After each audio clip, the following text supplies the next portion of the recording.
Hello again, everybody. I'm Dean O'Neill. And I'm Nick Robinson. Nick, we are on episode 6. That's right. We're kind of winding down, really, Right, of how this trip went. But man, you were boots on the ground the whole time. So That's right. far, you have been.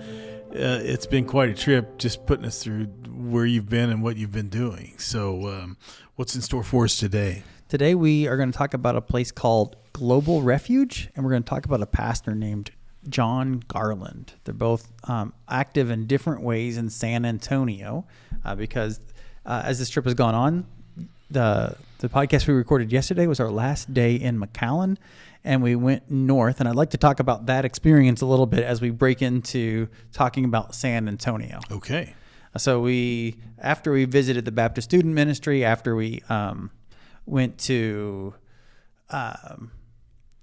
Sister Norma's place, had lunch, had some coffee. We went on the drive back up to San Antonio, Texas, and we went through the border checkpoint.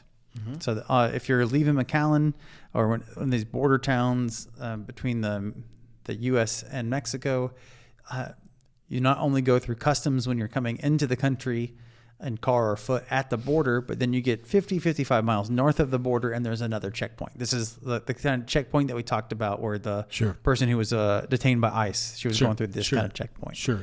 And I don't know about other people, but every time I go through customs, I get nervous. Right. Just like I look like I'm from the United States. I sound like I'm from the United States. Right. Like I fit no one's going to profile me probably, right? Like I just don't match those things. Sure. It's one of my privileges in life is that I those people do not do that. Usually people are doing the opposite to me.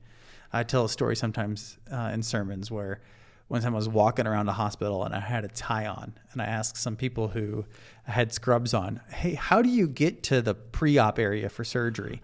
And they scanned me in to like a surgical area just for doctors. Right. I was like, they wouldn't have done that just for anyone, probably. Like I didn't have a name badge on or anything. They just let me in. I was like, okay, well, and it was up to me to like turn around and be like, this is not where I'm supposed to be. Cause like I wandered around for a second, like, is this a shortcut or, but despite all of that, I get nervous going through checkpoints.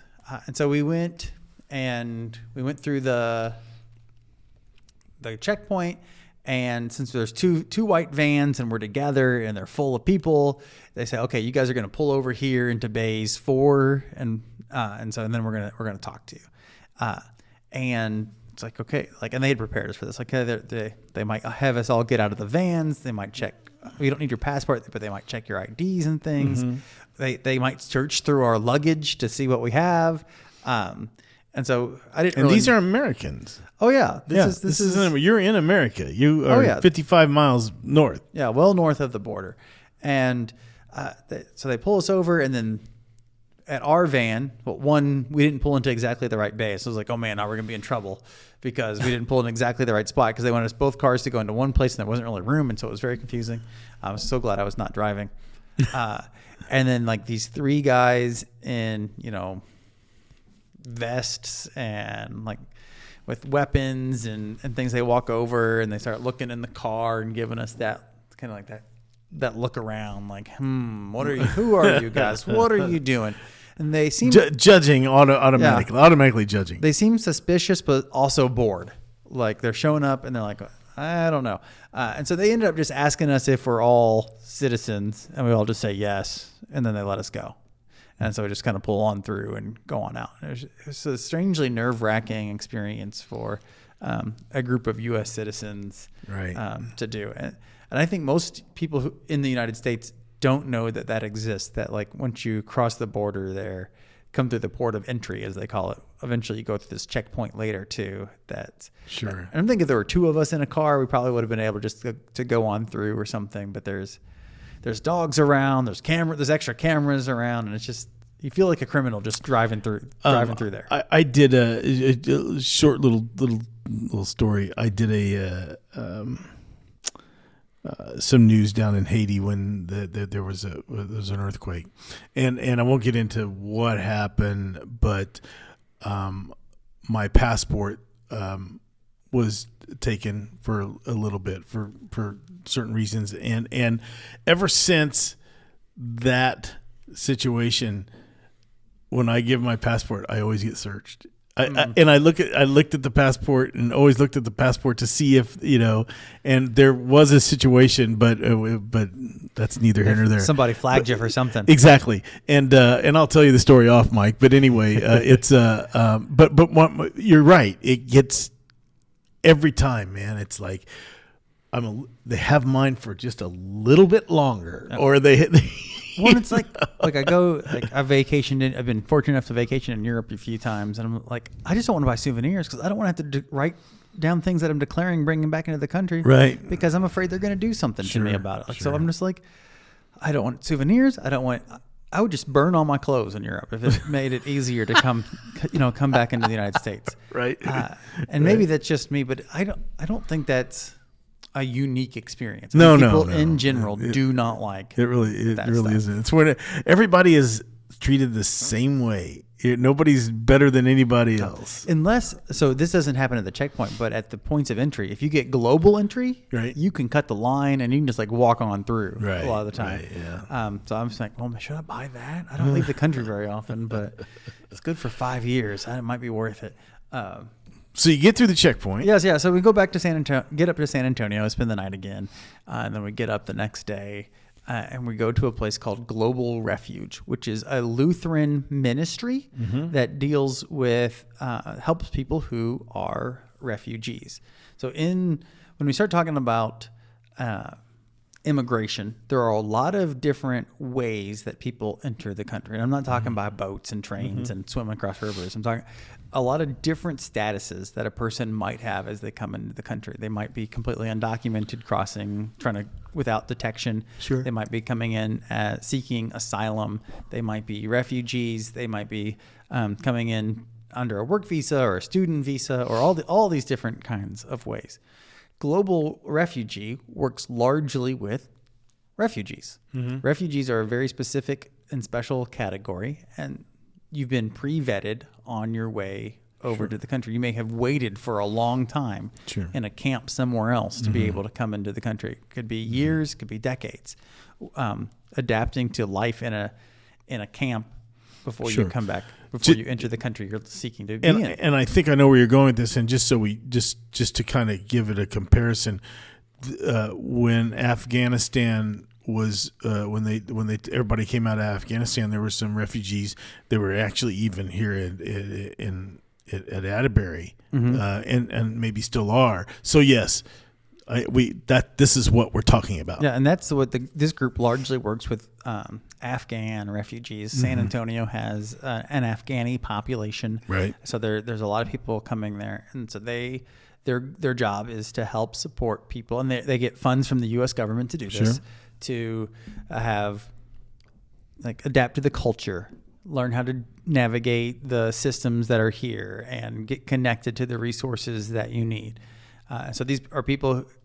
Refugees are the most vetted people on the planet. So when people come into the country on a refugee status, they are well documented. They are the most documented, most vetted people who are entering the country. More vetted than someone who's a citizen, right?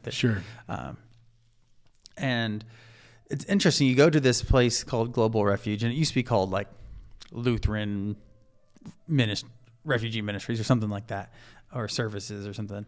But there's not a lot of markings on the door. It's in this nondescript building because people just become the target of hate and anger, which is whether you agree with the process or not. The fact that people have to hide as they're doing something completely legal is kind of nerve-wracking. It doesn't seem like a good situation. Yeah. But the way that refugees enter the country is not only have they been vetted, but the president of the United States sets a number for how many refugees can enter the country every year. And I think they call it a determination.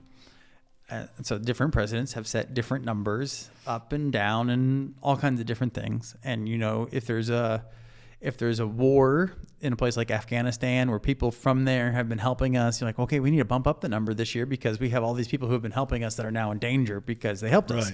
Right. So there might be different kinds of pressures and data points that go into it's a lot of people. Numbers. Just a lot of people. It is. Well, and 77,000 people, I think is what the number was one year. 77,000 is a lot of people to help. It's hard work, especially people adapting to a new culture. Right. But compared to the 300 million plus people that live in the United States, 77,000 is not a lot of people. So Sure. it's like both a lot and not an overwhelming number of people. And so this place, they, and people don't always understand or anticipate the challenges faced by refugees or anyone immigrating. Like, not everyone who comes to the United States comes from a country where the bathrooms work the same way as the bathrooms here. Sure. Not people from the United States who go vacation or visit other places are sometimes surprised by the bathroom situations that they find themselves in.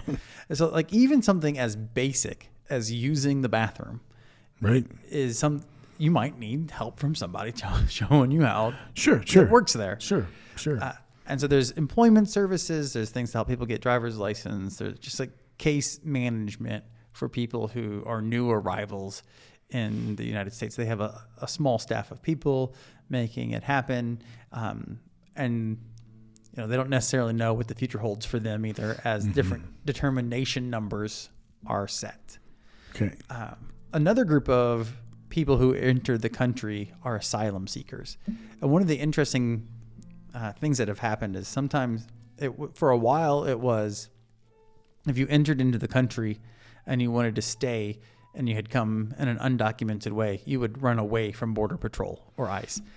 Once people started seeking asylum, you would run towards Border Patrol saying, I'm seeking asylum, because asylum is a very specific international process of things. And it's a right that people have that's been established by international courts to seek asylum. Did the question ever arise to anybody that you were talking down there is, why just doesn't everybody seek asylum? Yeah, and I think it's a lot of people were. That was one of the ways a lot of people were entering the country before in a documented way, but large numbers of people. And now I think, one of the things is you say, okay, I'm seeking asylum, and then you would have a court review, and that date would be sometime in the future. And so then you'd get to live in the United States while you're waiting for your court date to prove that you are really in need of asylum. That there are specific definitions that you have to meet to qualify for asylum. Right. And the courts are very backed up. And so you might be waiting a long time to get your appointment. But there was something like over 90% of the cases in some courts people were being denied asylum. Like, oh no, you definitely, and it was often based on things more arbitrary than, do you really need asylum? Can you really prove? Because it's also, it can be hard to prove that you need asylum. Right. But it's, you're from this country. Right now, politically, we are sending everyone from that country back. No one from that country right now qualifies for asylum for whatever reason, whether or not asylum is really needed because of something else. We're saying, well, no, everyone from there, we're deporting them, we're sending them back to the country, their country of origin. And so those are some of the people that are being helped by organizations like Global Refuge.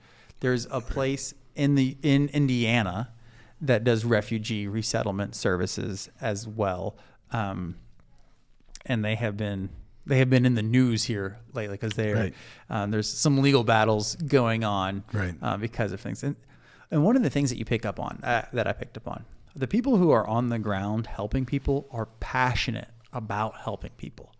They see people facing real need and they really want to help them. Right. And sometimes there's legal obstacles in being able to really help somebody. In addition to cultural obstacles and economic obstacles and all the other things. And it's too bad that we can't even discuss that any further, because then we do get into the political part of it. And that's just the way it is. Well, I'm not an expert enough to go much deeper than that. Right. Anyways, and honestly, if anything, this trip has made me question my political ideas more than solidified my political ideas. I think that's what experience does to us. Sure. Is it takes us from seeing a dominant narrative that's playing out in news or culture and presents us with the truth, and the truth makes us rethink and reevaluate our position. Sure. And that's what this trip absolutely did for me. I have so many more questions and answers. I'm now. sure you do. And again, we have had this conversation before, and so has every other person in the United States, that, our Constitution states that you have due process. It's that simple. Mm-hmm. So you get caught up in that rabbit hole with And that honestly, that brings me to the last person that we saw. Okay, while great. we were there. This is Great. John Garland was the last person that we sat with and heard from. We did not plan that segue, everybody. I just kind of went right into it. So let's do it. So John is a Mennonite pastor in San Antonio, and of course, an ethnically diverse neighborhood. Right. And that church owns a house for people to live in. If you're an immigrant, someone showing up in need, they have a place for you. They resource people, but it's also primarily a church. It's not primarily a mission place. He's primarily a pastor who's then doing work with people who are also, it just happens to overlap. It's like if you are a pastor in an inner city neighborhood where people are less resourced than the suburbs, you might find yourself doing a lot of ministry related to poverty or related to those kinds of needs. Sure. If you're living in a place where there's more racial diversity, you might find yourself doing more ministry around racial diversity and inclusivity and those kinds of things. So he's a pastor. He absolutely has the heart of a pastor. And I believe there was a Netflix documentary or on YouTube or something about him. I have not watched it myself. And I think it was, I think it's on their website. Right. I have not watched it. Maybe you can watch it. Maybe it'll be interesting. Sure. Yeah. But what we did was we went to his church, and then we went to an upper room and sat down and had some coffee like you do in a church. And Right. and he started telling us, kind of giving us honestly a little bit more framework for understanding the reality and the plights that people were facing because of immigration and things like that. And so what he had was he had a couple different almost timelines breaking down, not actually time, but different categories of people. And so on the first one, he has it's this straight line, and then there's 4 different categories of people on it. At one end, there are people with resources who follow the law and are protected by it. And so then there are people who follow the law but are in continual risk of removal from the country. So there's people who follow the law, who have the resources to follow the law, and then there are people who follow the law and are not necessarily protected by the law.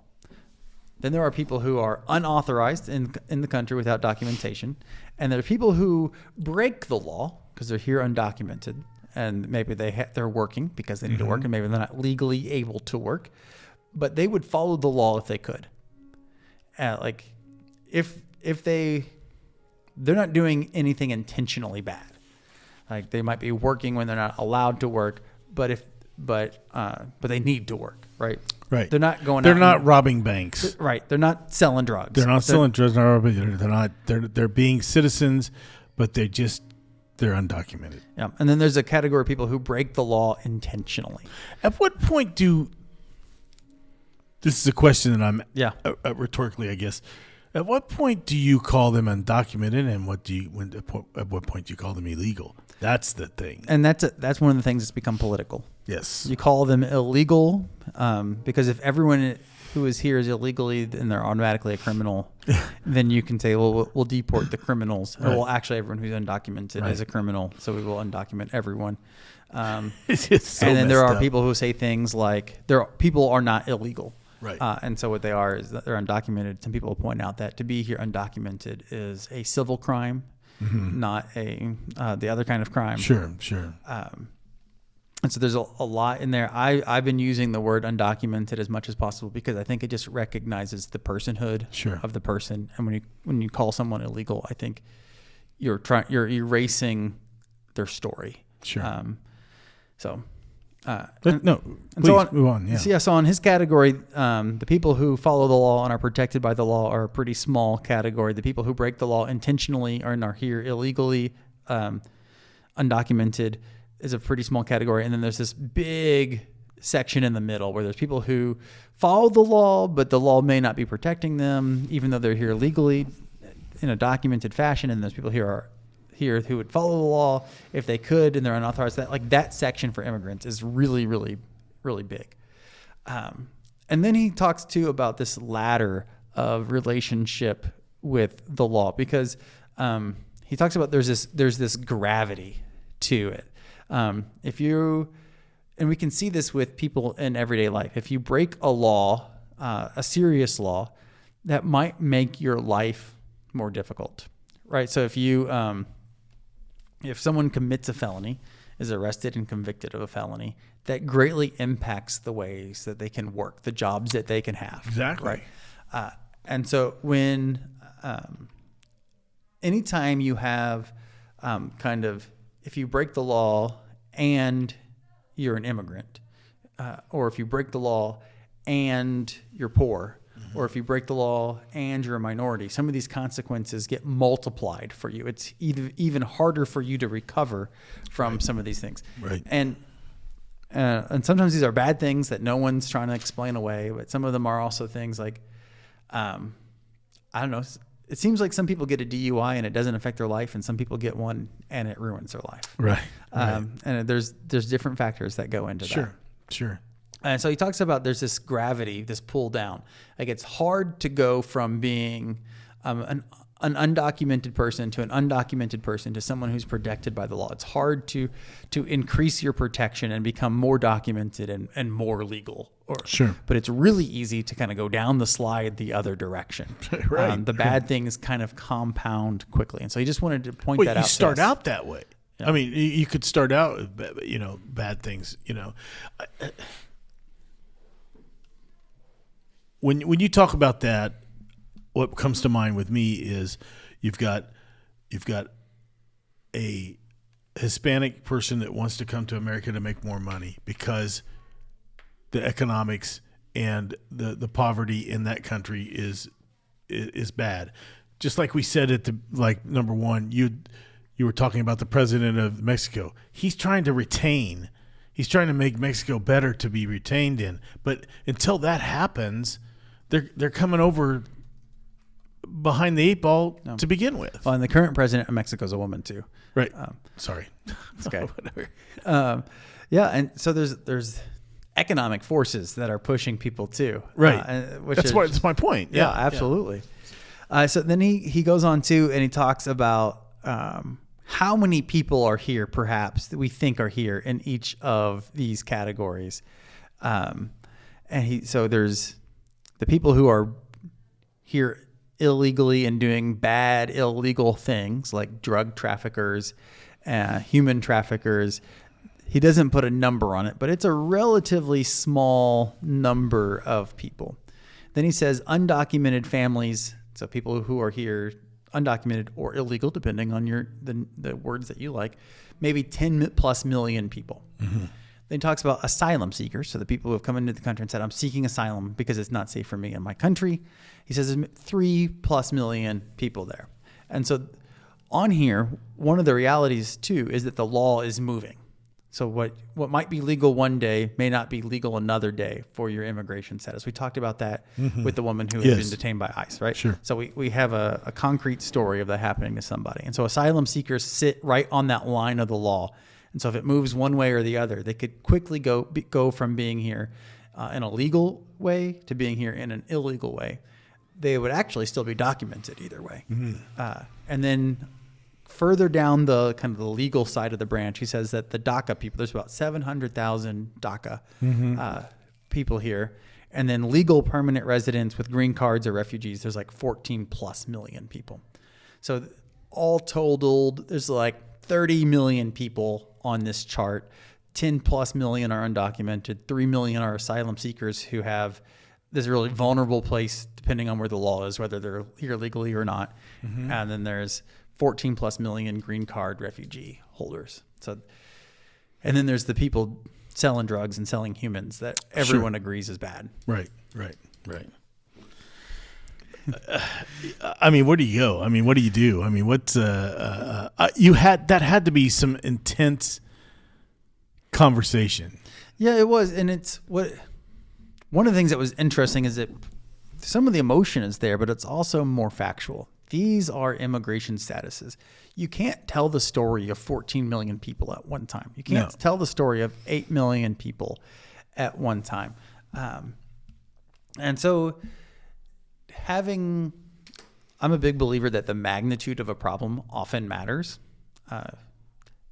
If you have one person, if the United States had one person per month entering illegally or in an undocumented fashion, crossing a river who wasn't supposed to be here, one person here, as long as they're not doing anything too bad, it would probably go unnoticed, right? Right. You got 10 million people here, that's more noticeable. Sure. You got thousands of people crossing the border at a time, becomes more noticeable. So the magnitude really matters. And for me, this helps me understand the magnitude of immigration in America, and then also the legal status of all, like how many people fall into each of these categories. Sure. To me knowing that helps me understand the truth.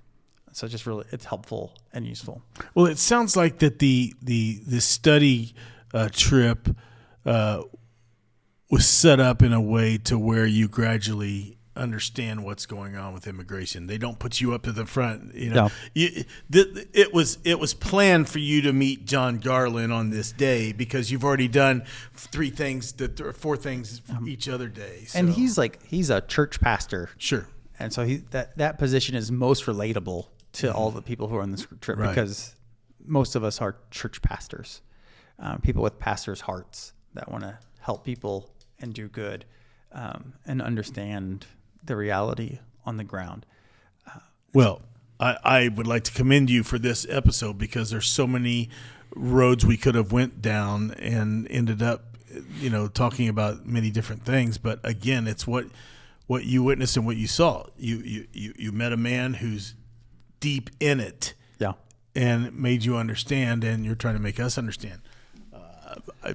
And it's coming from the Mennonite background. Mennonites, it's a peace church tradition, so they're just like tend to be very peaceful, calm people, relying on God and the Spirit to do things. And it was just inspiring to see him doing that work and to hear about it, because his church this is a simple church building. Sure. Feels pretty historic, but it's a Mennonite church building. Sure. So it's simple. Sure. And the only room that was air conditioned while we were there, I think, was the one we were sitting in having our conversation. Right. And they turned down the air conditioning in all the other rooms so they can save money to be doing ministry. Right? Sure. Like it's a very simple kind of bare bones operation, even though they're making a big impact on the world. Well, I know that you came back very inspired. I think I was probably one of the third people that you said, "Hey, this was pretty good, and I want to do a podcast. Let's do it," and everything. So I feel like that this is probably the part. You'd already been a little inspired, but I feel like that this day was big for you. Absolutely. And it's fun because in the church, they had on their bulletin board the church structure outlined and who volunteers in each of these positions. And they had things like, we need more volunteers to make this happen, which is just so real in the church. Right. Oh, yeah, definitely. So, well, hey, I think that's a good place to stop. Do you think? Yeah, let's go ahead and pray. All right.